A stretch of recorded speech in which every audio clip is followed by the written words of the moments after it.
Today discuss about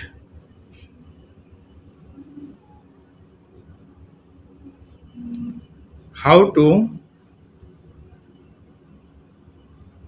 calculate meter per minute. তো আমরা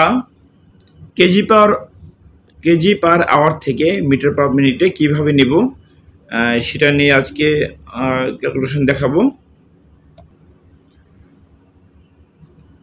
given দেওয়া আছে স্লাইবার হ্যাং ইকুয়াল 0.104 কেজি পার আওয়ার আছে 68। তো আপনাকে বলা হলো যে কেজি পার আওয়ার 68, তাহলে কার্ডিং মেশিনে স্পিড কত আছে, অর্থাৎ মিটার পার মিনিট কত আছে। তো সহজ নিয়ম হচ্ছে 0.59 ডিভাইড বাই স্লাইবার হ্যাং 0.104।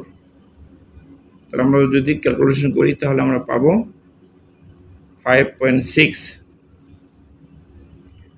এরপর কেজি পার আওয়ার কত আছে 68 ইন্টু হচ্ছে 1000, অর্থাৎ 1000 ডিভাইড বাই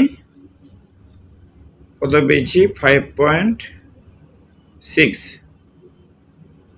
ইন্টু ঘন্টা 60। তাহলে আমরা যদি ক্যালকুলেশন করি তাহলে পাবো 202 মিটার পার মিনিট। এটা হচ্ছে অ্যান্সার। তো আশা করি বুঝতে পেরেছেন। আজকে এ পর্যন্তই। ভালো থাকবেন।